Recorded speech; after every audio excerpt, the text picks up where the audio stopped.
You may recognize this voice, especially if you watch a lot of C-SPAN. I was on an airplane not too long ago where I sat down next to this mother and daughter, 80 and 60. They wanted to know who I was. Why are people paying attention to me? Asked me if I was a professional athlete, which at my age is quite the compliment. That is Cory Booker. He did play college football at Stanford, but that was a long time ago. He's 56 now, and he is a United States Senator from New Jersey. And I said, no, I'm a United States Senator. And they suddenly did what most Americans would do when they meet a congressperson out in the wild and they don't know what party they're in. They want to know, are you on my team or their team? They said, Republican or Democrat? And I said, ma'am, I'm a Democrat. And she looked at me so angrily, crossed her arms and said, well, I should have brought my Trump hat, and swiveled away from me. I go, ma'am, Donald Trump. Oh my gosh, he signed two of the biggest bills I've ever written in my life into law. One of those bills promoted criminal justice reform. The other one, which was tucked into Trump's 2017 tax laws, boosted incentives for investing in low-income neighborhoods. Let me tell you, by the time we landed, we were talking and laughing and sharing stories, and I was affirming to her the truth that we all in this nation have so much in common. Americans may have a lot in common, but for a good while now, we've been living in a time of violent political attacks and outright assassinations. These days, the idea of talking politics with your seatmate on a plane just isn't the norm anymore, if it ever really was. But Cory Booker seems to truly believe what he says about how much we have in common. I say seems to believe because it can be hard to tell how real someone's enthusiasm is. Booker's enthusiasm certainly feels real, and it is definitely abundant. In Washington, he is widely thought of as a bridge builder. On the other hand, he recently gave the longest Senate speech in U.S. history, 25 straight hours, to warn about the grave and urgent danger posed by the second Trump administration. Here's a bit from hour one, right near the beginning. Tonight, I rise with the intention of disrupting the normal business of the United States Senate for as long as I am physically able. The speech got Booker an enormous amount of attention, and this is someone who already draws plenty of attention in Washington. But what was that 25-hour speech exactly? A heartfelt defense of the defenseless? A call to action for everyone who believes that U.S. democracy is in trouble? The unofficial launch of Cory Booker's own presidential campaign? Yes, and probably yes. Booker likes to cite a famous speech that Franklin Roosevelt gave in 1941, less than a year before the U.S. entered World War II. It's come to be known as the Four Freedoms speech. Roosevelt said that people everywhere in the world deserved freedom of speech and expression, freedom of worship, freedom from want, and freedom from fear. Cory Booker is one of the most prominent voices saying that a lot of Americans right now, a lot of different kinds of Americans, do not feel free from fear. Today on Freakonomics Radio, Cory Booker on the politics of fear, the politics of hope, and how to split the difference. Also, happy birthday, America. Happy 249th birthday. Have you got it all figured out by now?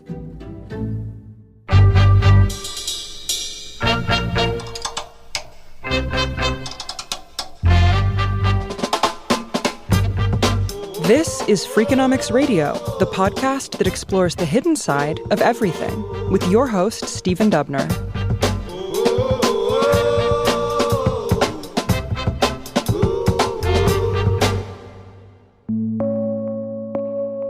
Cory Booker was born in Washington, D.C. His parents were executives at IBM. The family moved to New Jersey, and Cory went on to study political science and sociology at Stanford, American history at Oxford, and he got a law degree from Yale. Then he moved back to New Jersey. He lived for 8 years in a public housing project in Newark while working as a lawyer for low-income families. In 2006, he was elected mayor of Newark. He focused on education reform, economic development, and crime reduction. One local magazine called him Super Mayor. He was known to shovel people's driveways during snowstorms. He once ran into a burning building to save someone trapped inside. In 2013, he was elected to the U.S. Senate at age 44. He is still one of its younger members. The median age in the Senate is nearly 65. I spoke with Booker on June 23rd, a couple of months after his 25-hour speech. Hello, check 1, 2. Hello. Yeah, Senator Booker. It's really good to hear your voice, Stephen. How you been? It's been, why do I always feel like that's a loaded question? On the day we spoke, the Senate was working over Donald Trump's big, beautiful bill, or at least the Republican senators, where Democrats like Booker had been pretty much locked out. Do you have a favorite nickname for the Trump mega bill, at least one you can say on the radio? I have the same alliteration, but in negative terms. But let's call it B3. B3. What does B3 stand for in your mind, though? The big bad betrayal of a bill. Booker, like just about every prominent Democrat, is openly antagonistic towards Donald Trump. That is the flavor of the party.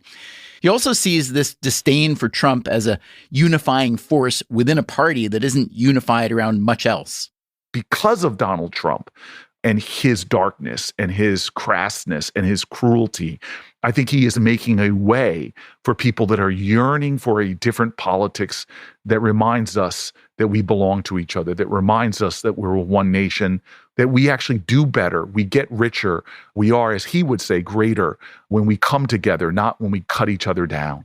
And how about the particulars of Trump's big bill? To know this bill is to hate this bill. When you tell Republicans, Independents, or Democrats what's actually in the bill, the numbers drop dramatically. But there is no real public debate. There's no real public forum where people are seeing folks stand by the various provisions. Unfortunately, we still see large percentages of Americans do not realize how profoundly this bill is going to affect their lives. Name 3 things in this bill that you think will most significantly have a negative effect. One is the savage Medicaid cuts that will see millions of Americans losing their health care, and rural hospitals, especially. Hospitals in general will face struggles with the Medicare cuts, but we'll see many, many hospital closures in areas that really can't lose that. So that's number one. Number 2 is our commitment to food assistance. Most families who end up on SNAP and rely on those programs to meet the hunger needs of their children don't stay on it for that long. But here is going to be cuts that are going to affect, again, millions of Americans losing food assistance when they need it the most. And then the final thing is just overall costs on American families will go up because of the attacks on the Affordable Care Act. People's healthcare premiums will go up. Energy costs will go up because of its attacks on the clean energy programs that we did in the last Congress. It's something that's going to make life for the average American expensive, all while cutting taxes for billionaires and racking up trillions of dollars more for our deficit. The deficit is one of those things that everyone nods toward and gnashes their teeth over, but there's been very little movement toward actually addressing it. We've spoken on the show with, I don't know if you know Jessica Riedel. She's an independent tax and budget analyst. She makes the point that there are plenty of members of Congress who are truly concerned, and there are even bipartisan groups who really want to address it, but they're fearful of taking action or even speaking out much. Can you take us inside that a bit? As a former mayor, it's appalling to me that while governors and mayors balance budgets and live within their means, we are a nation right now that the deficit is exploding in a profligate manner. While it is true that presidents of both parties have been adding to that debt since, I've been an adult, the reality is Democrats have done a lot better at reining in those debts. Remember, Bill Clinton did not add to the overall deficit in our country. He balanced his budget. This is the last balanced budget we had under Clinton, wasn't it? Exactly. Barack Obama lowered the deficit spending. He didn't balance his budget, but dramatically lowered deficit spending. Unfortunately, the most profligate deficit creator in my lifetime has been Donald Trump, even though he promised that his first tax bill was going to create so much growth in our country that it would pay for itself, but it didn't. What we ended up doing was digging ourselves deeper because of these massive tax cuts for the wealthiest and the biggest corporations. When I was mayor of the city of Newark, I did both. I cut the size of my government by 25%, deep difficult cuts during a recession that I had to do. But I also found ways of increasing my revenue as a city. What'd you do? How'd you increase revenues? One, we did raise taxes. But number two, we created the right kind of tax breaks that would incentivize investment. And for the first time in over 50 years, Newark had a massive economic period of growth where we increased our overall tax revenues, cut our spending by 25%, and were able to grow our way out of the budget problems. But we had to increase revenue. And if we were smart about doing our cutting, like, I can't believe we still have the same procurement laws in the federal government that are relics from a different era when you didn't have the kind of technology you have that could help us get more for less. The last thing I'll say, which is an area that stuns me that's become so partisan, we don't collect the taxes that we're owed. The wealthiest amongst us have the worst rates for non-payment of taxes, but we don't have an IRS that can go after the big tax cheats in our country that would also give us, over a 10-year period, hundreds of billions of dollars of revenue. Now, the Trump tax cuts of 2017 lowered the top personal rate from 39.5 to 37. So, that's a drop, but not a huge drop.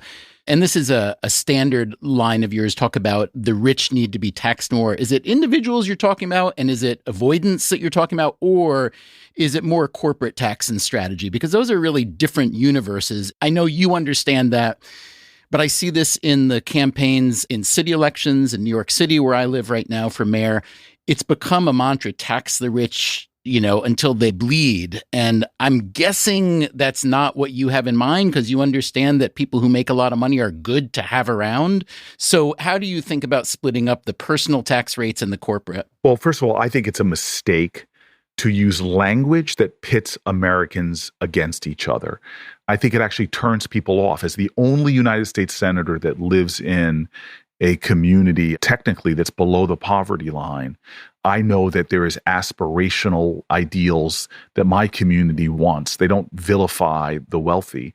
What is really needed is for all of us to understand we're 4% of the globe's population, the most privileged 4% in many ways, because we live in a country of such abundance. We could have a tax system that creates the outcomes that all of us should want. I think it is outrageous, for example, that your chances of plunging into poverty go up so dramatically in America if you choose to have a child. We have one of the lowest child allowances. So I'm a big believer that we should take on the extra cost of massively increasing the child tax credit. In fact, that cuts child poverty in half. That shows once and for all that child poverty in America, which we tolerate, I think it's a moral obscenity, is not an inevitability, it's a policy choice. I was under the impression the child tax credit does get an increase in the new Trump bill. It is not increased for the lowest income people. In other words, it's not made fully refundable, which is the element of the child tax credit that cut the child poverty rate so dramatically. So what I'm saying to you, to go back to your original question about the wealthiest amongst us, if we went back to Reagan era or Clinton era or Obama era tax rates that were not onerous, the wealthy got wealthier during those periods. But we do need a tax system that allows working people not to have a poverty trap. We used to be one of the best countries in the world to move from the bottom quintile through grit, hard work, education. Now it's better to be born in classist societies like England because they are more economically mobile than we are. Other countries are out-Americaning us. You brought up the economic instability of having a kid.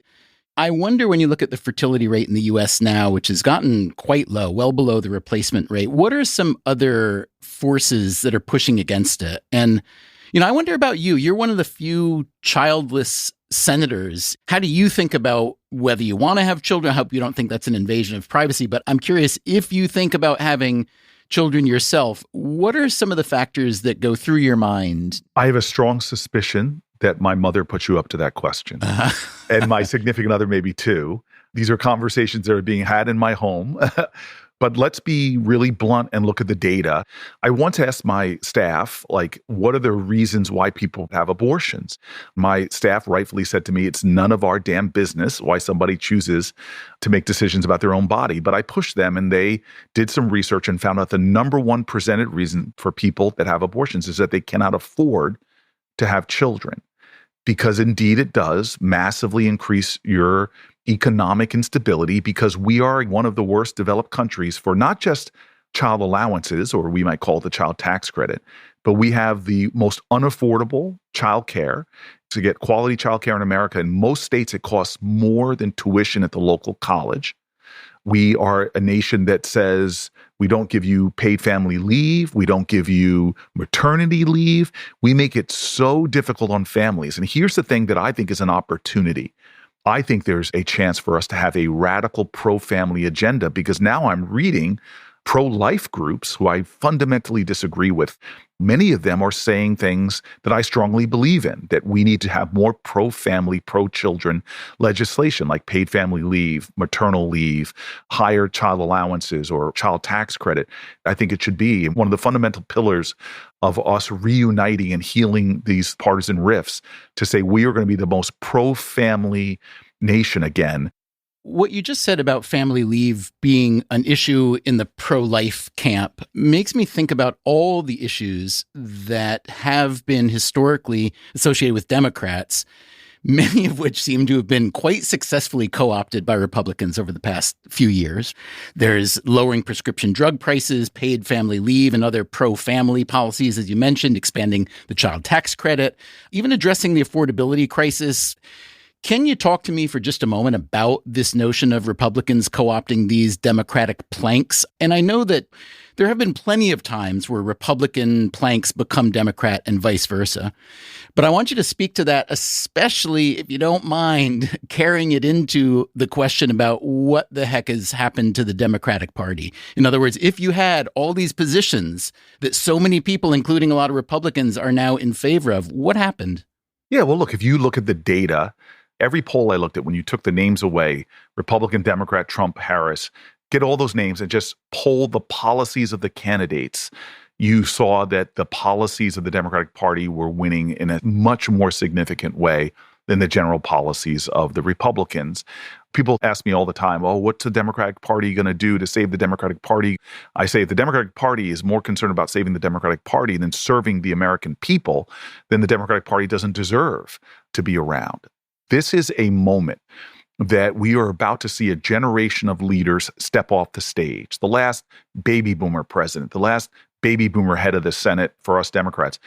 And this is a time, I believe, that we need to redeem the American dream, this idea that anybody born in any circumstances can make it in America. The very idea of America, we need to make real again. There's another Democratic position, yours actually, promoting what you call baby bonds, that is included in Trump's bill, but with a new name. Now it's called Trump accounts. What do you think of that? Yes. God bless the idea behind it that I have been trumpeting for about 10 years. The idea that every kid in America could have an individual investment account that they could watch on their phone. The power of that is transformative.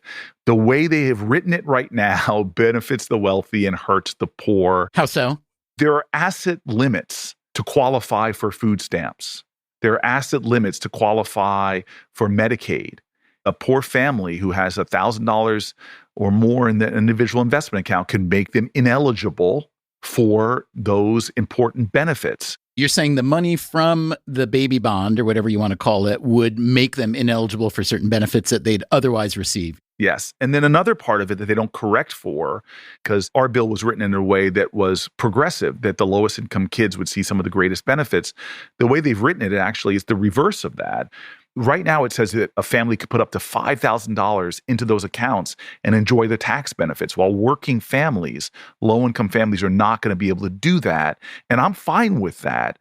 But maybe we should be doing some things to address that the benefit could be going upwards. And I think there's some design elements that could get something like this back on track. If only Donald Trump and others would listen to me in their design, we could correct for some of these failings.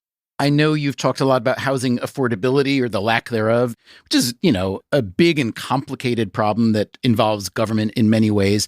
I know there's something in this bill about, I think Mike Lee is most involved in this from Utah, has to do with selling off public lands, some of which might be for oil and gas drilling, but some of which might be for development, including housing. Now, I don't think Utah has any scarcity of land for housing. I don't know. I'm a New Yorker. Everything seems wide open to me by comparison. But is that a viable way to make more land available for housing? And will that actually trigger more housing by selling off more public land? No, God, no. It's disastrous. I mean, this is one of the most outrageously unpopular parts, taking our most precious shared resource, public lands across America, and selling them to the highest bidder so that very wealthy people can find ways to exploit that land for greater wealth, not for the country, but greater wealth for themselves.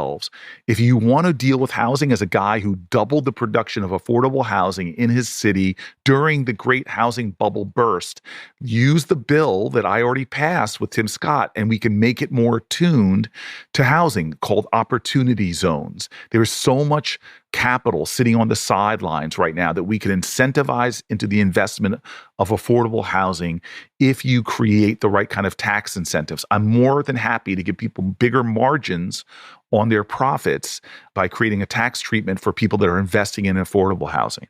If you had to bet, do you think that the selling of private lands will get through in the reconciliation or no? There are so many people speaking about how bad this bill is. The more the word gets out, the more the backlash is going to be, and the more likely Republicans are going to say, nope, get rid of this section. We're already hearing it. Josh Hawley is now screaming about what this could do to rural hospitals. I'm hearing others talk about Medicaid, and the selling off of Americans' public lands is wildly unpopular. That plan to sell federal lands did indeed get killed off last week during the reconciliation process, and there were many other changes. But as of this recording, Trump's mega bill is set to become law with 0 Democratic votes in either the House or the Senate. Before the final House vote, Democratic leader Hakeem Jeffries spoke in protest for nearly 9 hours. He called the bill unconscionable, unacceptable, and un-American. Coming up after the break, what was Cory Booker trying to accomplish with his marathon speech from the Senate floor back in April? I'm Stephen Dubner. This is Freakonomics Radio. We'll be right back.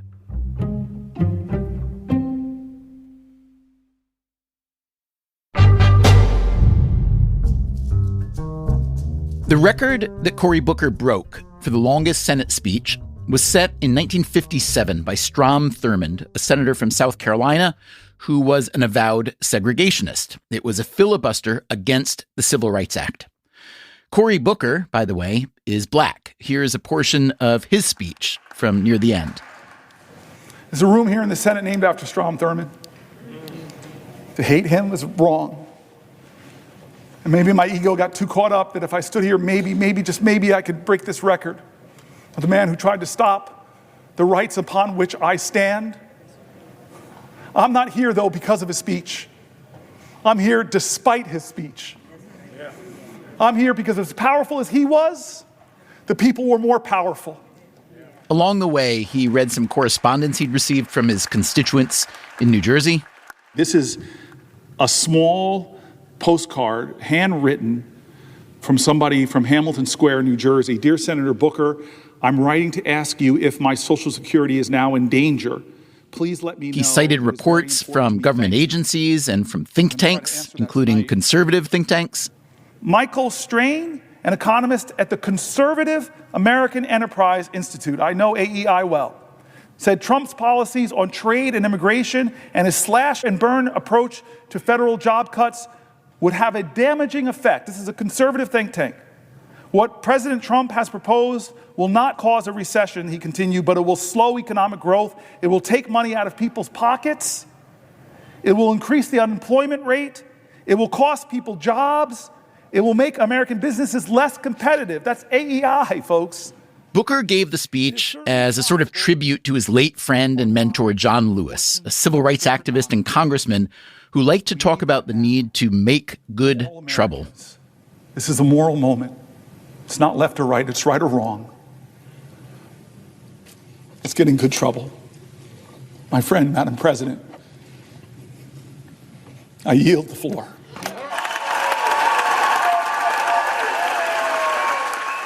So I want to come clean. I did not watch all 25 hours of your speech on the Senate floor. I watched a lot. It was a moment that kind of stopped the country, at least for a lot of people. Can you just give me a little bit of behind the scenes? I'm really curious to know how much planning and preparation went into it. Everywhere I was going, people were saying to me, "You're not doing enough." I remember being in the supermarket in Newark, and these are folks that have known me since the 90s. And these are people who still roll up to me in their car when I'm jogging and say things like, "You're gaining weight, Mayor." And I'm like, "I am not your mayor. I am your senator." But are you gaining weight? Yes, I am. Ben and Jerry are my best friends. I was in the supermarket and somebody was saying to me, "Why don't you Democrats do this?" And I was like, "We only have 47 votes." "Well, why don't you do this?" I said, "You need the majority." And they're like, "Cory, we voted for you because you were that guy that did a hunger strike in the project for 10 days. Why are you telling us what you can't do when you used to find a way out of no way?" And it was like the straw that broke the back for me because I was like, I have no response other than "you're right." I began pulling my team together to throw around ideas about how we could cause good trouble. And this was one of the ideas we came up with. We've got more in our pocket to try to do what we wanted to do. The goals were really to draw attention to the people who were going to be suffering because of what Donald Trump was doing. And the prep was a lot. I mean, over 1,000 pages. We didn't want to read Green Eggs and Ham. I challenged my team, get me conservative think tanks. We quoted the Cato Institute and AEI. Get me Republicans' voices from business leaders to political leaders. Let's just do this in a way that if you were a moderate in America, this would be compelling to you. And then I had to physically prepare, to be honest with you. Like, I was terrified about how would I get through all these hours without having to go to the bathroom? So I just figured out how to hack that. You went astronaut diaper? No, I decided to do what my emergency room doctor cousin thought was really reckless as a middle-aged African-American man. I thoroughly dehydrated myself and didn't drink liquid for a long time and didn't eat for a few days. And that's why she parked herself in the gallery for the entire 25 hours because she thought I was a stroke risk. You probably lost a few pounds, though. I lost a lot of weight and tore up the carpet beneath me because my feet started getting numb in the third hour because your blood doesn't circulate that well. I'd like to know what you heard, especially from Republican colleagues afterwards. You've spoken about the, quote, appalling silence and inaction of the good people on that side of the aisle and elsewhere. So do you think your performance moved the needle in any significant way? We did, in the sense that the stories we centered elevated the voices of Americans and broke through in a way that we never imagined. Just on TikTok alone, 340 million likes. It ignited a lot of people to fight harder. We are all part of something. What you do, no matter how small you think it is, when you stand up for what's righteous, you send out ripples.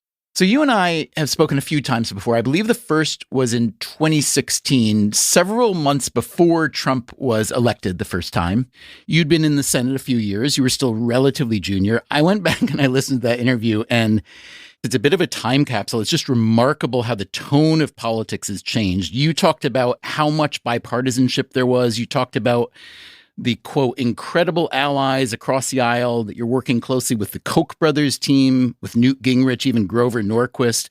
Considering where partisanship is now, considering what's coming up the next couple months and years of this Trump 2 administration, which is probably just going to produce more partisanship, can you talk about anything actionable to roll that back to some degree? Look, I think Donald Trump is a colossal threat. His leadership is a colossal threat. And I'm not saying that myself. I could quote Republican leader after Republican leader, Republican senators who have even said that publicly and still say that to me privately. This is a corrupt president with corruption like we've never seen before. He is a president of sheer chaos. And unfortunately, he's a president of real cruelty. Let me just take that statement, which is powerful, and respond to it by saying, even so, half the country voted for him. And if he were to run again in a few years, which would not be allowed, but he might, it's not hard to imagine half the people wouldn't vote for him again. How can you explain that level of corruption, chaos, and cruelty, as you just said? How can you explain that despite all that, he gets the votes and he has an iron grip on the party? Well, I'm going to say two things. One is I fundamentally disagree that he's got the ability to be reelected again. In fact, if the Constitution allowed it, I would love for him to be the candidate because he is again back at spiraling down polling numbers. Independents are leaving him in droves. And even within his own party, he's been taking a knock. So this idea that people haven't woken up and re-understood why we rejected him resoundingly in 2020, they're seeing that again. In the Hindu faith, Shiva is the god of destruction and also the god of renewal and new possibilities. I think we are in a period of Shiva right now where you're seeing this extreme cruelty, political assassinations, erosions of constitutional norms, separation of families, attacks on universities, attacks on law firms, attacks on judges, all of these things that are actually shaking America to the realization of how precious not just our democracy is, but how precious this idea that we are a nation that is indivisible, that has more in common than divides us. I think it's setting us up for a period of possibility. We need to fight against chaos, corruption, and cruelty. But more importantly, if the Democratic Party or if leaders define themselves only by what we're against and not what we're for, we will be lost as a nation. And I do not want to center Donald Trump as the main character of America's story right now. He is not. He wants to be the main character, but we need to get back to shining the light on each other, and we will see a way forward together. If you're invoking Shiva, I gather you have some thoughts that go beyond legislation. The older I get, the more I realize that there are certain things you really can't legislate. Like if there are two parties trying to come up with a deal, the more you try to write into the contract, the more you kind of remove trust from the equation, right? Well, that's why we need two types of revolution in this country.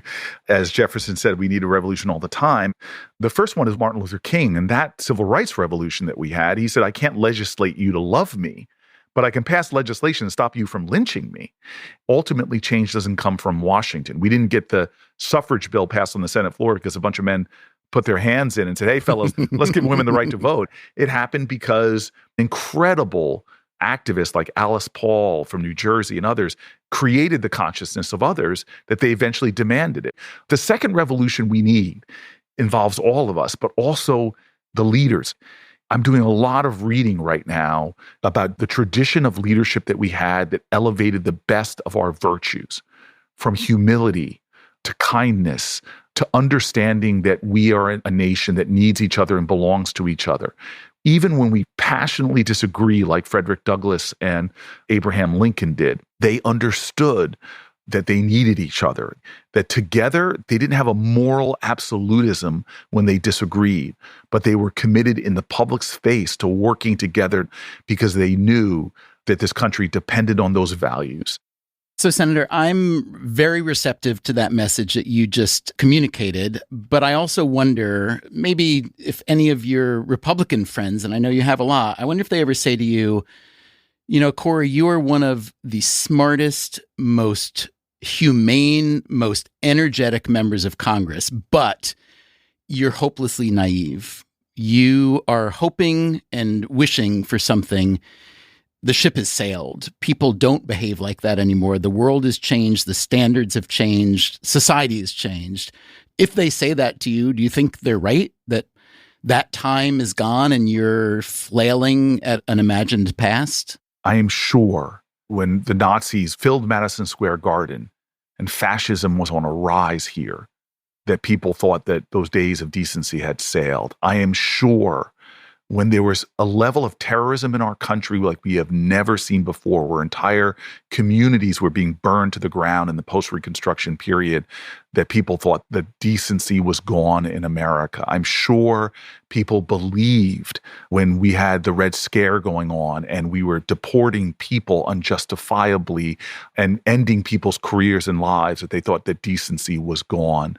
But I'm telling you right now, there has been more and more periods in our country that in the darkest times, in the wretchedness of our past, that there was a revival of light workers and a reigniting energy in this country that helped us to heal and redeem the very best of our ideals. I do not believe that they are a losing political strategy.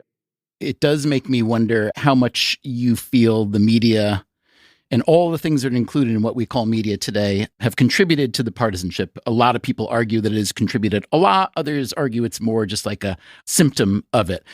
Do you believe some new type of regulation is in order? President Obama has talked about some kind of regulation as a means to fight disinformation and what he's called the internet's demand for crazy.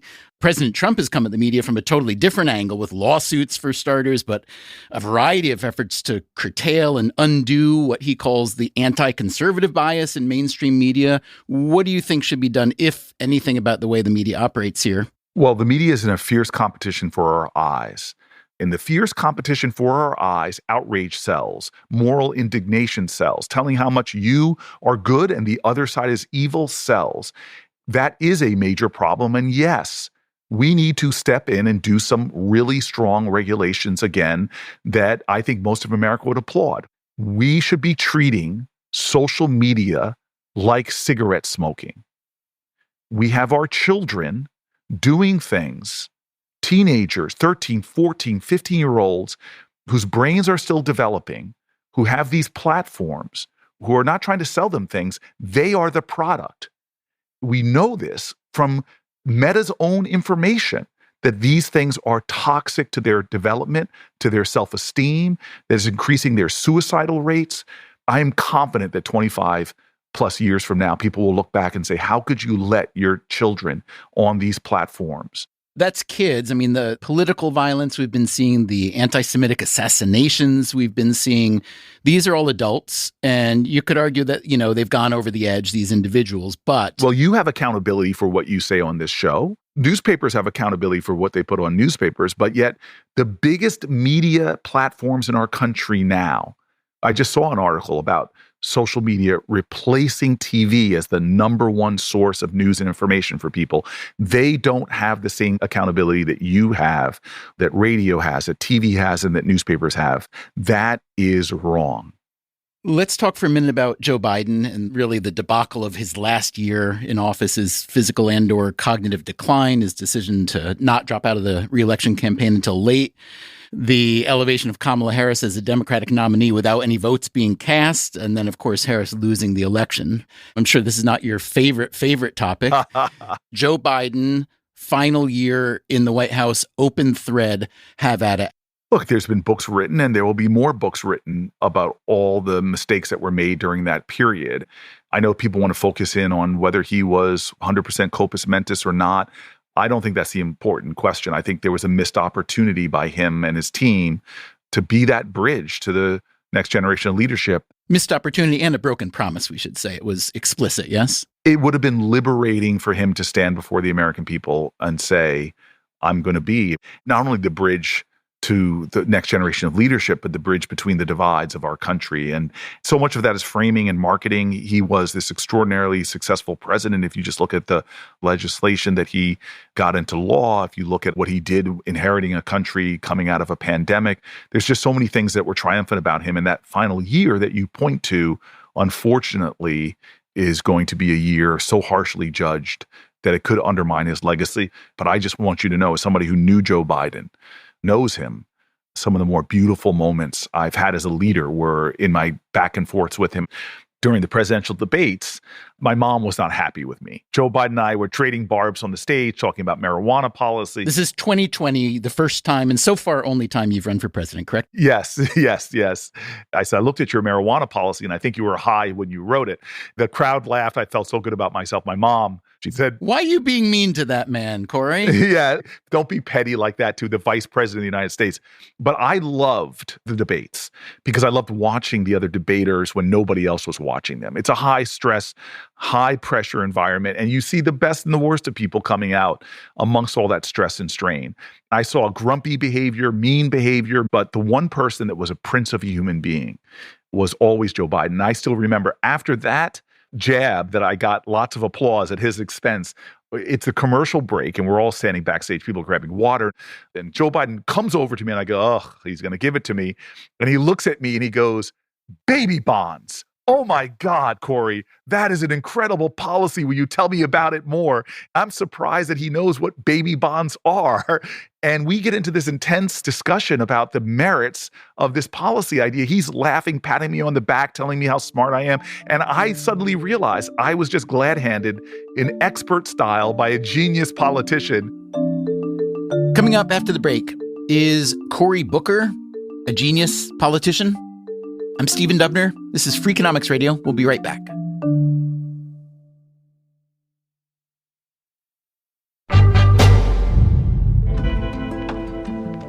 I see that just before you walked into this interview, you voted no on the nomination of Daniel Zimmerman, Assistant Secretary of Defense. I'm impressed with your knowledge of... Hey, I have the internet. Well, I have this high bar for Trump nominees right now because of the totality of what they're doing, especially in the Department of Defense with Hegseth. So there are some people I've known personally and know their values, a handful that I voted for, but in general, I'm voting no across the board on Trump nominees. Name for me what you think are the three worst things that the current Trump administration has done, in your view, and then I want you to try to find three good things. Oh, that's great. I appreciate that. I think the worst thing is they are hurting Americans who are struggling the most. That includes everybody from people who rely on Medicaid or Meals on Wheels, people who rely on, frankly, the hope of America, who have American children or are here undocumented, but do everything by the rules and are now being not just deported, some of them are being sent to the worst conditions imaginable in danger of their lives. So hurting vulnerable people. Number two, I just think that they are trashing our Constitution in very dangerous ways, eroding the separations of powers, violating principles of due process, and more. And then the final thing is his foreign policy and tariff policy is part of that. I hear from people all over the globe about the damage they're doing, whether it's the thousands who have died in places like DRC or Sudan because this country is no longer standing in the breach. Can you name three things that the Trump administration has done in the second term that you're pretty happy about? The first thing is they're trying to build upon the Abraham Accords. That was their foreign policy win from the last election. I've been talking to leaders from Saudi Arabia. There's a lot of us that want to see, including in the Trump administration, that expanded, which I think is really important. Number two, I think they did this through failure. But I do believe that our government needs to go through a 21st century reimagining so it is more efficient and more effective.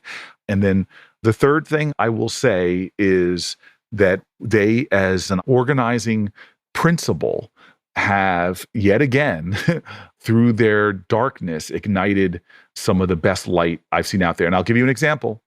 They are about to get rid of a whole bunch of trans-American soldiers. And I have seen now more Americans discovering that for years and years, we've had brave, patriotic Americans who are transgender serving in our military.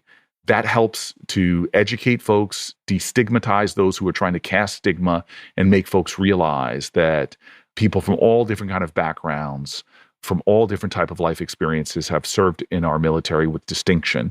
We're talking on the day that Iran retaliated by sending some missiles to the U.S. base in Doha in Qatar, but warning the U.S. first, apparently, from what I've been hearing. Please tell me if you know something different. So there was literally zero human damage, at least. But this follows the U.S. bombing these three Iranian nuclear facilities, which is a big step in this long-running drama between Iran and the U.S. So you're on Senate Foreign Relations. I know you know an awful lot that most of us don't know. Tell us your thinking about this mission and what you think is going to maybe happen next. Well, I'm just being told by my staff that during the time of this interview, an Israel-Iran ceasefire has been announced. This is a moving situation, but if we have right now peace in that region between those two countries, if we have an Iran nuclear program that has been set back, then looking forward, there's a lot of positive things we can say. However, we still have crises in that region from terrorist proxies like Hamas and the Houthis. We have urgent needs for humanitarian aid and stability in Gaza, as well as a return of hostages. I assume you were not consulted. Very few people, it seems, were consulted before the mission. But had you been, what would your feeling have been about that mission? I will start by telling anybody who will listen how horrific the Iranian regime is. They're the global state sponsor of terrorism. They have killed many, many Americans. They suppress their own people. They cannot be allowed to have a nuclear weapon.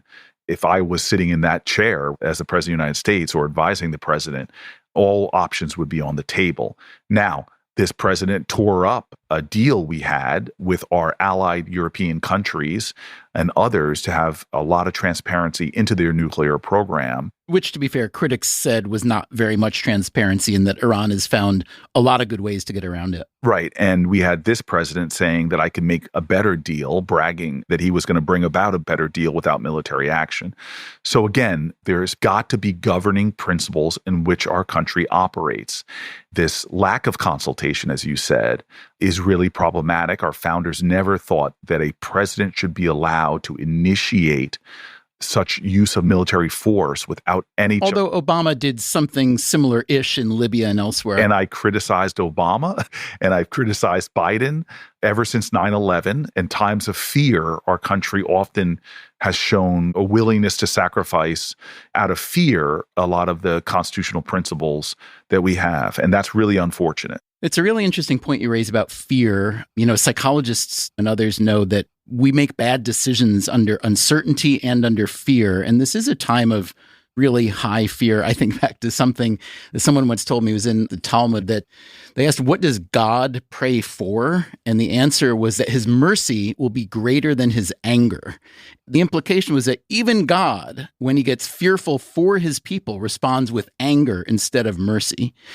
And I'm curious where you think this fear has come from, because if you look at the numbers, if you look at the prosperity in the world and in the US, if you look at even the economy, the vibe session was no recession at all. It was mostly bad feelings about the economy. And this, I'm guessing, goes to your discussion about social media and other media engendering fear, and it is profitable. But we also know if we're parents or siblings and someone we love is scared, we know that it's our job to try to alleviate that fear rather than ramp it up and exploit it. That's exactly the difference between great presidents we've had and this one. He tries to insinuate fear. We see this in his immigration policies. Fear is a tool, unlike FDR's greatness was. We have nothing to fear but fear itself. I'm going to be the agent to conquer your fear. This may be the most shocking part of the interview to you. I belong to a Baptist church. I'm a Christian, but I study Torah every Friday with an Orthodox rabbi and have for years and years and years, almost 30 years. There's some good stuff in there. Well, the reason why this conversation about fear really is important because this past week's Torah portion was all about fear. And this was the moment that Moses gets the people, through the desert to the promised land. They send 12 scouts in. 10 of them come back and say, we can't take it. They're afraid of the opposition. And 2 dissent, Caleb and Joshua.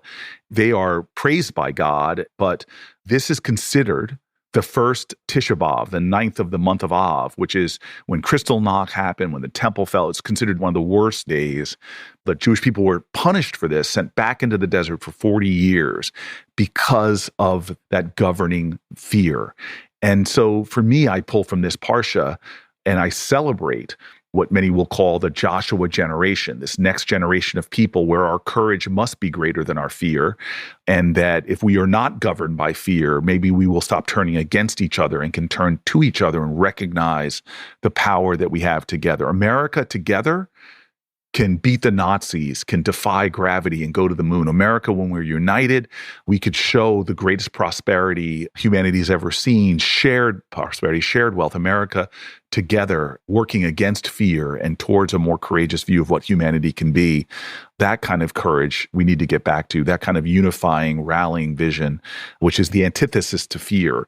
Is this the way you really are? Like, do you have this much hope in your heart, or is this a position that you need to kind of talk yourself into a little bit? No, God, this country kicks my ass all the time. I'm sorry, right now, I am watching USAID workers with tears in their eyes who have come from the front lines of the fights for the worst infectious diseases that threaten our country tell me in detail how many people are dying because of what Donald Trump did. People who tell me that their children have been warned in college not to post things on social media because the government can come after you. We are now in a nation where we teach our children through these active shooter drills how to shelter, hide, run into closets. This is heartbreaking stuff. If you are not broken by the state of America right now, I question your humanity. What I'm saying is that what hope is, it's not a nice Pollyannish feeling. It's not some cool breeze that blows. Hope is rugged. Hope is wounded. Hope has had to be resurrected time and time again. Hope ultimately is a determination to say that no matter how bad it is, despair is not going to have the last word.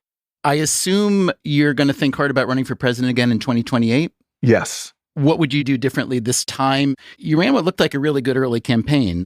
You're a good presenter. You have good ideas. You have good experience. You have a lot of energy, but you went nowhere. Was it just not your time? Was the field too crowded? What happened? Yeah, everybody from me to Kamala Harris couldn't even make it to the first primary because we ran out of money. I still remember my campaign manager. It was one of the funnier conversations I've had in my life where he comes up to me and goes, let me give you the good news and the bad news. He goes, well, the good news is you have the best campaign in Iowa. Don't take my word for it. Take the Des Moines Register. You have more endorsements from state legislators. And he goes, now let me give you the bad news. The bad news is we'll be out of the race in 5 or 6 months because we don't have any money and you're living from hand to mouth. So, we have, fortunately, a lot more small dollar donors that are building up. But so much of our politics, unfortunately, is tied up in money. I took a pledge, the fourth senator ever to do it, that I wouldn't take corporate PAC money. I wouldn't take pharma exec money because I just believe we have a broken campaign system. If you think it's broken, then live that change. Be the change you want to see. Be the change you want to see. This is one of those ideas that people love when they first hear it, and they keep repeating it to themselves. But it tends to wear out over time. It becomes just another slogan more than a call to action. With Cory Booker, I don't think it's just a slogan. One reason he draws a lot of attention is because he deserves it. Whether or not your politics line up with his, whether you think he's a bit of a grandstander, the fact is that Booker consistently directs his abundant energy toward what he sees as righteous causes. One such cause, maybe not surprising from a disciple of John Lewis and Martin Luther King, is nonviolence, Cory Booker style. I remember running for a town hall stage when I was running for president in 2020. I'm about to jump up and a big guy steps in front of me and says, dude, I want you to punch Donald Trump in the face. And I looked at him and I said, dude, that's a felony. You can let us know what you thought of this episode or any of our episodes by writing to radio@freakonomics.com. Coming up next time on the show, we find out why countries like Saudi Arabia and China are spending so much money on sports. This is not just about kicking a ball.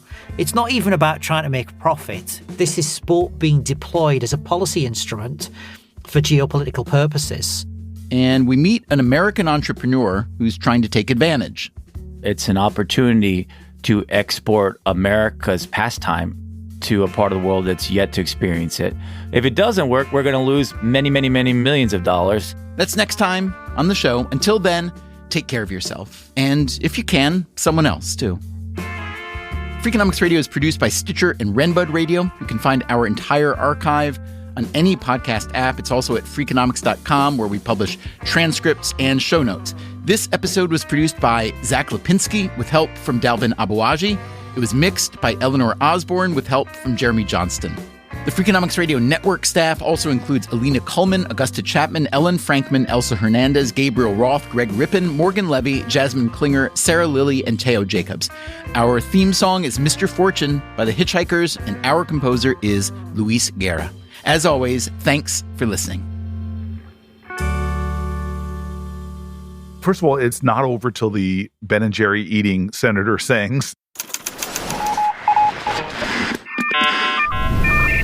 The Freakonomics Radio Network, the hidden side of everything. Stitcher.